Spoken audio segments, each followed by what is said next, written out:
নমস্কার, আমি একটি স্বরচিত কবিতা পাঠ করে শোনাচ্ছি। আমি শ্যামল কিশোর ঘোড়া। শূন্যতার কবিতায় বেঁধেছি আমার ঘর, আমি ঢেউগুনি সাগর কিনারে একা একা নীরবতার আঙিনায়। কত দূরে আরও নিয়ে যাবে আমাকে তুমি বলে যেও।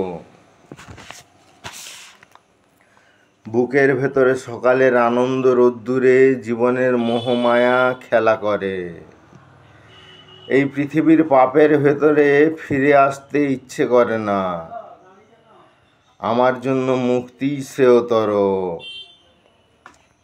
ঘুম ভাঙা প্রভাতের সবুজে জীবনের উচ্ছ্বাস, ভাঙা দেবালয়ের ভেতরে পড়ে আছে দেবতার ভাঙা মূর্তিখানি। শূন্যতাকে স্বপ্নের আঙিনায় রঙিন করে নিতে হয়।